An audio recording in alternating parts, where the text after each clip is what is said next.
Hello friends, welcome back. एक नए session में आपका स्वागत है। आज देखते हैं बेंजीन डाइएज़ोनियम सॉल्ट। क्या देखते हैं? डाइएज़ोनियम सॉल्ट। क्या देखते हैं? डाइएज़ोनियम सॉल्ट। Diazonium salt.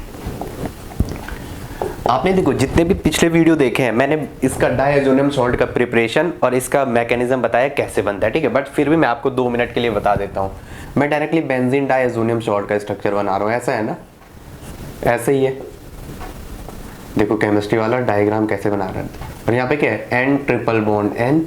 और यहाँ पे क्या है? देखो इस पे तो एक lone pair as it is रहता है। आपकी बुक में यहाँ पे Cl लिखा रहता है, ऐसा नहीं है। ये काउंटर आयन की फॉर्म में Cl नेगेटिव, मतलब 1 2 3 4 1 2 3 4। इस पे क्या है? इस नाइट्रोजन पे पॉजिटिव, तो इसके काउंटर में ये Cl माइनस होता है, ठीक है। तो मैं इसलिए इसको अभी नहीं दिखा रहा हूँ, ऐसे ही दिखा रहा हूँ। देखो अगर आप इस स्ट्रक्चर को बनाने जाओगे, इस स्ट्रक्चर को अगर मैं थोड़ा बनाने गया, इसके अगर मैंने 2 इलेक्ट्रॉन यहाँ भेज दिए, थोड़ा मैं क्या कर रहा हूँ? रेजोनेंस कर रहा हूँ, और इसके 2 इलेक्ट्रॉन मैंने यहाँ भेज दिए, तो मेरे प्यारे बच्चों मुझे क्या मिलता है? यहाँ देखो ये और यहाँ पे क्या है? यहाँ पे N ऐसा था, इस बॉन्ड के जो 2 इलेक्ट्रॉन है वो ऐसे आ गए यहाँ पे, तो ये क्या बनाएंगे? Double bond. और यहाँ ट्रिपल बॉन्ड का डबल बॉन्ड था, और इस बॉन्ड के जो 2 इलेक्ट्रॉन थे, तो वो किस पे चले गए? इस बॉन्ड के जो 2 इलेक्ट्रॉन थे वो इस नाइट्रोजन पे चले गए, ये ऐसे। और यहाँ एक लोन पेयर पहले से था, तो अब इस नाइट्रोजन पे क्या चार्ज आया? 1 2 to 4 to 6। मैंने कहा जब भी इलेक्ट्रॉन काउंट बैलेंस इलेक्ट्रॉन से ज्यादा आएगा तो नेगेटिव कम आएगा, पॉजिटिव। नाइट्रोजन का बैलेंस इलेक्ट्रॉन 5, यहाँ कितना आ रहा है? 2 to 4 5 6, इसलिए क्या लिख दिया? नेगेटिव। मेरे प्यारे बच्चों यहाँ पे देखो, ये कार्बन था। क्या था? कार्बन। कार्बन के साथ हाइड्रोजन रहा होगा। अब पहले डबल बॉन्ड था, तो पहले जब डबल बॉन्ड था इस कार्बन पे एक हाइड्रोजन 1 2 3 4, तो इसलिए कोई चार्ज नहीं दिखा। अब क्या हो रहा है? 1 2 3, इसके सराउंडिंग में 3 इलेक्ट्रॉन, तो क्या आएगा? Carbocation, positive. इस पॉजिटिव का लिखने का मतलब है यहाँ पे कमी हुई है, और उसे केमिस्ट्री की लैंग्वेज में कहते हैं कार्बोकैटाइन। क्या कहते हैं? कार्बोकैटाइन। ओके, तो अब देखो ये कार्बोकैटाइन मारीगोल्ड की तरह गेम खेलेगा। अगर ये 2 इलेक्ट्रॉन यहाँ आ जाएंगे तो नेक्स्ट स्टेप में क्या बनेगा आपका? देखो ये 2 इलेक्ट्रॉन ऐसे इस बॉन्ड और इसके बीच शिफ्ट हो गए, इसके, तो उन्होंने यहाँ डबल बॉन्ड बना दिया। अब इस कार्बन पे क्या हुआ? कोई चेंज नहीं आएगा। 1 2 3 4, तो कोई चार्ज लिखने की जरूरत नहीं है। लेकिन देखो यहाँ डबल बॉन्ड है, और यहाँ क्या है? डबल बॉन्ड एन, और इस पे नेगेटिव। अब देखो इस वाले कार्बन पे, इस कार्बन पे एक हाइड्रोजन है, 1 2 3, इस कार्बन के सराउंडिंग में 3 इलेक्ट्रॉन, 1 2 3, इसलिए क्या लिखेंगे? कार्बन का बैलेंस इलेक्ट्रॉन होता है कितना? 4 से कमी हो रही है, तो पॉजिटिव। इस पॉजिटिव का मतलब है यहाँ पे कार्बोकैटाइन का फॉर्मेशन हुआ है। और नेक्स्ट स्टेप में आप इसको ऐसा कर दोगे तो आपको क्या मिलेगा? यस या नो? समझ आ रहा है ना? आप मुझे कमेंट करके बताना भाई समझ आ रहा है या नहीं आ रहा। आप लोग कमेंट नहीं करते हो। इस पे नेगेटिव। अब देखो इस कार्बन के सराउंडिंग में 1 2 3, अगेन इस पे कार्बोकैटाइन, ठीक है। यस या नो? और अगर मुझे ये कार्बोकैटाइन हटाना है तो मैं फाइनल स्टेप में क्या करूंगा? जो ये नेगेटिव है, मतलब एक एक्स्ट्रा पेयर है, इस नेगेटिव का अंदर ऐसे अटैक दिखाने का मतलब होता है कि जो ये एक्स्ट्रा पेयर है इसका अटैक दिखा रहे हो आप। जो ये एक्स्ट्रा पेयर है, समझ आ रहा है? ये 2 इलेक्ट्रॉन का आप अंदर अटैक करा रहे हो, उसी टाइम ये 2 इलेक्ट्रॉन का अटैक करेंगे यहाँ। तो फाइनल स्टेप आपको क्या मिल जाएगा? जो आपने बनाया था, बेंजीन डाइएज़ोनियम क्लोराइड। क्या मिल जाएगा? Benzene this is diazonium salt. क्या मिल जाएगा आपको? Diazonium salt. Diazonium salt. मेरे प्यारे बच्चों इसकी थोड़ा कुछ रिएक्शन देखते हैं। मैंने ये जो पढ़ा है इसकी रिएक्शन, इसका मतलब जब भी किसी ग्रुप पे पॉजिटिव चार्ज आता है, यहाँ पे पॉजिटिव चार्ज आ रखा ना, तो जब भी किसी ग्रुप पे व्हेन एवर आप लिखोगे, when ever positive charge came in any atom, this time it act as a best living group। उस टाइम वो कैसा बिहेव करेगा? बेस्ट लिविंग ग्रुप के जैसा। कैसा बिहेव करेगा? Best leaving group. मेरे प्यारे बच्चों देखो जरा, तो इसका मतलब अगर मैं इसमें अब आपको केमिकल रिएक्शन बता रहा हूँ, अगर सपोज इसकी पहली केमिकल रिएक्शन है वाटर के साथ, रिएक्शन विद वाटर, ठीक है, तो क्या होगा? Reaction with water. अगर आप बेंजीन डाइएज़ोनियम सॉल्ट ले रखा है आपने, ठीक है, यहाँ पे मैं एन यहाँ पे बना रहा हूँ, ठीक है, एन ट्रिपल बॉन्ड एन, और इस पे Cl नेगेटिव यही है। अगर आपने इस पे रिएक्शन करने के वाटर के साथ हीट कराने के, तो मेरे प्यारे बच्चों जैसे ही आप हीट करोगे वाटर में क्या है H positive and OH negative, तो यहाँ पे क्या आ जाएगा डायरेक्टली N2 बाहर निकल जाएगा और क्या मिल जाएगा आपको फिनॉल। क्या मिल जाएगा फिनॉल। इसको यहाँ लिखो, एक ही बात है सिमेट्रिकल, और साथ में क्या निकल जाएगा डाइनाइट्रोजन गैस बाहर निकल जाएगा। क्या मिल जाएगा आपको फिनॉल। तो ये कैसी रिएक्शन है, तो इसमें रिप्लेसमेंट किसका हुआ है OH ग्रुप के द्वारा क्या हुआ है इस ग्रुप का रिप्लेसमेंट। तो ऐसी रिएक्शन क्या कहलाती है रिप्लेसमेंट रिएक्शन। जिन रिएक्शन में कोई एक ग्रुप आके स्पेशली जुड़ रहा है और किसी दूसरे को हटा रहा है तो that is a replacement reaction. ठीक है, या रिप्लेसमेंट ग्रुप भी कह सकते हो। रिप्लेसमेंट किसके हुआ है, किसके द्वारा हुआ है H positive and OH nucleophile के द्वारा, इस वाले न्यूक्लियोफाइल के द्वारा। अगर सपोज रिएक्शन दे रही है किससे, इसे आप कर दोगे। नेक्स्ट रिएक्शन सपोज किसी एसिड के साथ दी हुई, किसके साथ दी हुई, किसी एसिड के साथ N ट्रिपल बॉन्ड N, इस पे पॉजिटिव Cl पे नेगेटिव। अगर H3PO2 इसके साथ रिएक्शन दे रखी है और वाटर का सॉल्यूशन है, एक्वस मतलब वाटर का सॉल्यूशन है, तो मेरे प्यारे बच्चों यहाँ पे क्या आ जाएगा, पहले तो आपको बेंजीन मिल जाएगा। फर्स्ट क्या मिल जाएगा आपको बेंजीन, और साथ में इसका क्या हो जाएगा, इसका ऑक्सीडेशन, तो H3PO2 और साथ में आपको N2 बाहर निकल जाएगा और साथ में HCl भी इससे बाहर निकल जाएगा। तो मेरे प्यारे बच्चों देखो इस रिएक्शन में देखो H3PO2 एंड H3PO3। तो आपको नाम कैसे याद करना है, नाम रटना नहीं है। मैंने आपको पहले कहा था हमारा काम रटना नहीं है, हमारा काम किसी चीज को सीखना है। तो अब देखते हैं आपको नाम पता है कि नहीं पता है, देखते हैं। बोलो H3PO4 से एक कम और एक कम, H3PO4 के बाद आता है H3PO3 देन H3PO2। तो आप मुझे बताओगे क्या आपको ये आता है, यस या नो। देखो H3PO4 और H3PO3 एंड नेक्स्ट है H3PO2। मेरे प्यारे बच्चों ऑक्सीडेशन स्टेट निकालो, प्लस के 3 हाइड्रोजन का होता है 1 ऐसे है 3 जिसकी निकाल रहे हो फॉस्फोरस की, उसकी x प्लस ऑक्सीजन का होता है -2, ऐसे कितने हैं 4। यहाँ पे ये देख लो हाइड्रोजन का कितना होता है +1 और ऐसे कितने हैं 3 जिसको निकाल रहे हैं उस पे उसको x, इसकी निकाल रहे हैं ना तो इसको x मान दिया, x इक्वल टू फॉस्फोरस। तो क्या हो गया प्लस के 2 प्लस x -8। देखो ओवरऑल कोई चार्ज है इस कॉम्प्लेक्स पे नहीं, 0। तो x -6 इक्वल टू x, ये कितने 3 है भाई फॉस्फोरस 3, तो 8 में से 3 गया 5, x इक्वल टू प्लस के 5। इसमें फॉस्फोरस कितने है प्लस के 5 में, इसमें चेक करने गए प्लस के 3। अब मैं करूं या हाइड्रोजन का +1 होता है ये मैंने लिखा हुआ है, तो 1 × 3 डायरेक्टली करूं यहाँ पे, तो प्लस के 3 फॉस्फोरस की निकाल रहे हैं तो उसको x मान लो, प्लस ऑक्सीजन का मैंने लिख दिया -2 होते हैं, -2 × 3 -6 क्या हो जाएगा -6। ओवरऑल कोई चार्ज है कॉम्प्लेक्स पे नहीं, तो इक्वल टू के इधर क्या लिखते हैं चार्ज, तो कोई चार्ज नहीं, इसका 0 का मतलब इस पे कोई चार्ज नहीं है। तो देखो x -3 equal to 0, x equal to plus के 3, इसका मतलब यहाँ पे फॉस्फोरस किस में है प्लस के 3 में।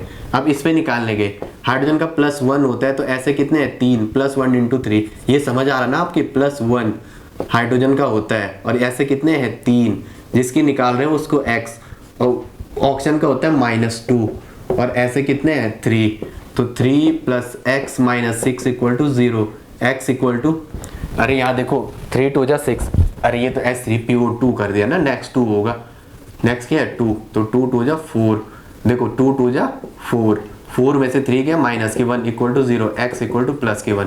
यहाँ देखो फॉस्फोरस कितने हैं +5 में, फिर कितने हैं 3 में, फिर कितने हैं +1 में।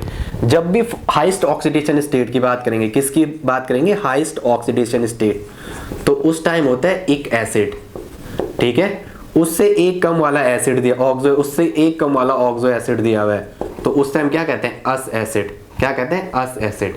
और उससे भी एक और ऑक्सीजन निकाल दोगे, 1 ऑक्सीजन आपने माइनस किया, एक से एक ऑक्सीजन माइनस किया, तो इसे कहते हैं अस एसिड। और उस एसिड से भी अगर आपने उस ऑक्सो एसिड से भी एक एस माइनस कर दिया, उसे कहते हैं हाइपो अस एसिड, हाइपो अस एसिड। अब आपको कोई नाम पूछेगा H3PO4 फॉस्फोरस किस में आता है, nitrogen, phosphorus, arsenic, antimony, bismuth, सबकी क्या है 5, तो हाईएस्ट ऑक्सीडेशन स्टेट में है, तो इसे क्या कहेंगे, this is the phosphoric acid, इसे क्या कहेंगे फॉस्फोरिक एसिड, इसे क्या कहेंगे फोरिक एसिड, PHORIC, फॉस्फोरिक एसिड मतलब इक एसिड। और इसे क्या कहेंगे, इससे कम है, इससे एक ऑक्सीजन बाहर निकाला हुआ है, इसलिए चार्ज भी 2 यूनिट कम हुआ है। एक ऑक्सीजन पे -2 है ना, तो इसीलिए तो एक कम हुआ है, -1 ऑक्सीजन निकाल दिया तो -2 चार्ज होगा। तो this is the phosphorous acid, us acid, phosphorous acid, us acid. और इसे क्या कहेंगे, एक ऑक्सीजन और माइनस कर दिया H3PO2 में, H3PO2 में क्या कर दिया, एक और ऑक्सीजन माइनस कर दिया। This is the hypophosphorous acid, hypophosphorous acid. ठीक है, तो ये क्या है, H3PO2 is the hypophosphorous acid. यहाँ देखो H3PO2 से क्या हुआ, इसका ऑक्सीडेशन हुआ है, इसका क्या हुआ है, ऑक्सीडेशन। यहाँ क्या हो गया, इसका ऑक्सीडेशन, और ऑक्सीडेशन होकर किस में कन्वर्ट हो गया, हाइपोफॉस्फोरस एसिड था। क्या था, हाइपोफॉस्फोरस एसिड। तो ये किस में बदल गया, फॉस्फोरस एसिड में। किस में बदल गया, फॉस्फोरस एसिड में। देखो ऐसे ही एक रिएक्शन अगर इसकी इथेनॉल से दी हुई है, ठीक है, ये रिएक्शन क्या है, इसमें ऑक्सीडेशन हुआ है, तो यहाँ पूछ सकता है इस रिएक्शन में क्या हो रहा है नीट में, तो आपको बोलना है ऑक्सीडेशन किसका हो रहा है, हाइपोफॉस्फोरस एसिड फॉस्फोरस अस एसिड में कन्वर्ट हो रही है। एक रिएक्शन सपोज इसी से दे रखी है, किससे, बेंजीन डाइएज़ोनियम क्लोराइड से ही एक रिएक्शन दे रखी है आपको। कैसे, इतना समझ आ रहा है, कमेंट करके बताना है, ठीक है। ये बेसिक चीजें नोट कर लिया करो, काफी काम आएंगे, आपकी एडवांटेज प्रोवाइड करवाएंगे। तो बोर्ड बड़ा गंदा हो रहा है यार इससे, आज मेरे पास कोई और सोर्सेज नहीं है, नहीं आज तो कुछ नहीं है। चलो देखो, कपड़ा नहीं मिल रहा, ठीक है, साफ करने वाला। देखो क्या है, सपोज ऐसा दे रखा है, क्या ये ऐसा है, benzene diazonium chloride, okay, N triple bond N, Cl negative N पे पॉजिटिव। इसकी रिएक्शन अगर इथेनॉल है CH3CH2OH, इससे अगर रिएक्शन दे रखी है तो देखो बेटा, ये भी इथेनॉल भी क्या है, एसिड प्रोवाइड करवाएगा इसको। तो यहाँ क्या बन जाएगा, एक तो बेंजीन बन जाएगा आपको, ठीक है, एक क्या बन जाएगा, बेंजीन, और इसका ऑक्सीडेशन होकर किस में कन्वर्ट हो जाएगा, एल्डिहाइड में, CH3CHO, ओके, और साथ में क्या निकल जाएगा, N2 गैस। तो पूछ सकता है ये कैसी रिएक्शन है, तो ये भी क्या एक ऑक्सीडेशन रिएक्शन है। कैसी रिएक्शन है, oxidation reaction, it is a oxidation type reaction. Suppose इसी की रिएक्शन दे रखी है, किससे, इसी की रिएक्शन दे रखी है। अब आपके पेपर में ऐसा भी लिखा हुआ आ सकता है, तो डाउट नहीं करना है, ये भी यही है, benzene diazonium chloride, this is the benzene diazonium chloride, diazonium chloride, ठीक है। अगर इसकी रिएक्शन दे रखी है, यहाँ पे ऐसा दे रखा है Cu2Cl2, ठीक है, तो यहाँ पे डायरेक्टली आपको Cl ऐड करना है, this is chlorination type reaction. ये कैसे है, chlorination, this is chlorination reaction. तो यहाँ पे क्या कर देना है, डायरेक्टली क्लोरीन ऐड कर देना है, क्या करना है, क्लोरीन, और साथ में N2 गैस बाहर निकल जाएगी। सपोज ऐसे ही इसी पे रिएक्शन दे रखी है, किस पे, इसी पे रिएक्शन, यहाँ पे ऐसा दे रखा है CuBr2, ठीक है, तो डायरेक्टली आपको क्या करना है, यहाँ पे ब्रोमिनेशन है। ये कैसे है, दिस इज द ब्रोमिनेशन।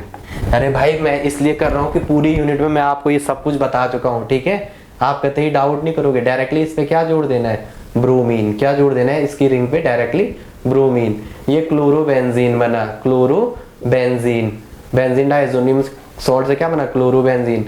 ये क्या बन जाएगा, दिस इज द ब्रोमोबेंजीन। ये क्या बन जाएगा, दिस इज द ब्रोमोबेंजीन। ये क्या बन जाएगा, ब्रोमोबेंजीन, और साथ में N2 गैस बाहर निकल जाएगी। ऐसे इससे रिएक्शन अगर Ki से रिएक्शन दे रखी है, किसकी, इसी सॉल्ट की, अगर बेंजीन डाइएज़ोनियम क्लोराइड की, अरे यार मैं जल्दबाजी कर रहा हूँ, आप ये मत कहना सर बहुत जल्दी हो रहा है, ये आपकी भलाई के लिए हो रहा है, ठीक है, जल्दी हो जाएगा। तो यहाँ पे क्या बन जाएगा, दिस आयोडोबेंजीन, ये क्या देगा, आयोडोबेंजीन, और साथ में N2 गैस बाहर निकल जाना। देखो किसी भी रिएक्शन का जो होता है, रिएक्शन की जो फेवरेबल कंडीशन होती है वो DOF, क्या होती है, DOF, ठीक है। ड्राइविंग फोर्स क्या होता है, driving force of the reaction, driving force of the reaction, driving force of reaction, वो क्या होता है, रिमूवल ऑफ गैसेस प्रोडक्ट। वो क्या होता है, रिमूवल ऑफ गैसियस प्रोडक्ट, ठीक है। ये ऑर्गेनिक में ये सबसे फेवरेबल कंडीशन है, ठीक है, ठीक है, ये सबसे बेस्ट कंडीशन है। आप थर्मोडायनेमिकली बोलो चाहे काइनेटिकली बोलो, तो आप क्या बोलोगे, removal of gaseous product is the sorry is the best condition. तो हर देखो N2 एक बेस्ट गैसेस प्रोडक्ट रिमूव हो रहा है, N2 क्या हो रहा है, रिमूव हो रहा है, N2 क्या हो रहा है, रिमूव हो रहा है। तो मेरे प्यारे बच्चों, इन सब में क्या, इन सब का क्या है, ड्राइविंग फोर्स क्या है, removal of gases product. Side में KCl, आपको ये भी नहीं पूछता, बट पूछता है कि इसमें क्या बनेगा, तो डायरेक्टली अपने दिमाग में छाप के चले जाना, इसमें ये बनेगा, ठीक है। और तो आपको पता है ना ये क्या है, दिस इज द, अरे बोलो ना कैसी रिएक्शन है, जिसमें एक हमने पढ़ा था ना सैंडमायर रिएक्शन, फिनॉल पे ये करते हैं तो डाइजोनियम क्लोराइड बनता है, उसे जब वाटर के साथ ट्रीट किया जाता है तो वहाँ फिनॉल बनता है। तो सैंडमायर रिएक्शन तो बार बार आ रही है, इसमें तो ज़्यादा डिस्कस करने की ज़रूरत है नहीं। ओके, तो आई होप आप इतना कर लोगे, वो ठीक है, ये यहीं पे है ना। चलो अब सपोज इसकी एक रिएक्शन दे रही है, मैं यहीं पे कर रहा हूँ, ठीक है। इसकी रिएक्शन दे रही है फ्लोरोबोरिक एसिड से, किससे? Fluoroboric acid, HBF4 negative, HBF4। देखो जब आप ऐसा समझो ना तो इसको फटक से तोड़ दो, कैसे टूटेगा? H positive and BF4 negative. ये कैसे पता चला BF4 पे निगेटिव है? बोरोन 3 बॉन्ड मैक्सिमम बना सकता है, कितने बॉन्ड बना सकते हैं? 3 बॉन्ड। यहाँ इसने 4 बॉन्ड बना दिए, जब भी बैलेंसी से ज़्यादा बनाएगा तो इस पे क्या आएगा? निगेटिव। बोरोन के नीचे एल्यूमिनियम, एल्यूमिनियम भी 4 बॉन्ड बनाएगा, जब एल्यूमिनियम भी जब 4 बॉन्ड बनाएगा उस पर भी निगेटिव आएगा, ठीक है। जित बैलेंसी से ज़्यादा बनाएगा तो निगेटिव आना है, ठीक है। तो यहाँ पे क्या होगा, जब आप इसे हाइड्रोफ्लोरोबोरिक एसिड से, हाइड्रोफ्लोरोबोरिक एसिड, बोरिक एसिड से ट्रीट कराने जाओगे मेरे प्यारे बच्चों, यहाँ पे ये HCl तो बाहर निकल जाएगा और ये यहीं पे जुड़ जाएगा। ये क्या हो जाएगा? यहीं पे जुड़ जाएगा, क्या? N2 पे पॉजिटिव एंड BF4 निगेटिव, ठीक है। तो बेंजीन डाइएज़ोनियम फ्लोरोबोरिक एसिड बनेगा। और अब जब इसे, ठीक है, benzene diazonium fluoroboric acid, benzene diazonium fluoroboric acid, fluoroboric acid. मैं देखो आपको ये दिख रहा है थोड़ा, मैं देखता हूँ क्योंकि कोई कैमरा वाला नहीं है। अच्छा दिख रहा है आपको, दिख रहा है ना। तो देखो अब जैसे ही आप इसे हीट करोगे, जैसे ही अब आप इसे हीट करोगे तो ये आपको क्या देगा? यहाँ से N2 गैस बाहर निकल जाएगी और क्या बन जाएगा? फ्लोरोबेंजीन। क्या बन जाएगा? फ्लोरोबेंजीन। N2 बाहर निकल जाएगा और साथ में क्या निकल जाएगा? BF3। मेरे प्यारे बच्चों एक क्वेश्चन दिमाग में नहीं आ रहा, सर यहाँ डायरेक्ट जोड़ा, यहाँ भी डायरेक्ट जोड़ा, KI वाले में भी डायरेक्टली बना दिया, तो इसमें क्या जरूरत थी एक स्टेप फालतू करने की? तो इसका भी रीजन है, दिमाग में चल रहा होगा ना कि इसमें हमने एक स्टेप फालतू क्यों किया, तो उसका आंसर आपको अभी मिलता है। देखो फ्लोरीन क्या है? अपने आप में एक मोस्ट इलेक्ट्रोनेगेटिव एलिमेंट। फ्लोरीन क्या है? Fluorine is the most electronegative element of periodic table, most electronegative element of periodic table, ठीक है। Most electronegative element of periodic table, PERIODIC, periodic table. अब देखो क्या है, ये जो यहाँ पे जुड़ना है, ये भी sp2 कार्बन है। सारे कार्बन कैसे हाइब्रिडाइज है? ये वाला sp2, ये वाला भी sp2, ये वाला भी sp2, ये वाला भी sp2, ये वाला भी sp2। मेरे प्यारे बच्चों देख रहे हो ना आपको, ये वाला भी sp2। अब आप देखो यार, sp2 कार्बन का अपने आप में कैसा नेचर है? It is a electron withdrawing nature, मतलब इलेक्ट्रोनेगेटिव के जैसा। कैसा? इलेक्ट्रोनेगेटिव, खुद एक इलेक्ट्रोनेगेटिव नेचर है। और इलेक्ट्रोनेगेटिव पे आप मोस्ट इलेक्ट्रोनेगेटिव एलिमेंट ऐड करने जा रहे हो, मोस्ट इलेक्ट्रोनेगेटिव एलिमेंट ऐड करने जा रहे हो। तो ये नहीं है गंगा ऐसे बह रही है आप उल्टी गंगा बहाना चाह रहे हो, तो दैट इज नॉट पॉसिबल। तो इसलिए इसको थोड़ा जरा इस एसिड के साथ लिया जाता है ताकि इसकी रिएक्टिविटी को थोड़ा कम किया जाए, ठीक है। अब ये यहाँ पे क्या आता है?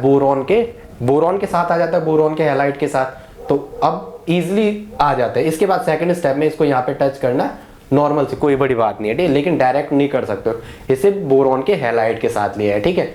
Due to this reason most electronegative element है और sp2 खुद में एक इलेक्ट्रोनेगेटिव एलिमेंट है, तो उस पर डायरेक्टली अटैचमेंट नहीं कर सकते, ठीक है। Thanks for watching.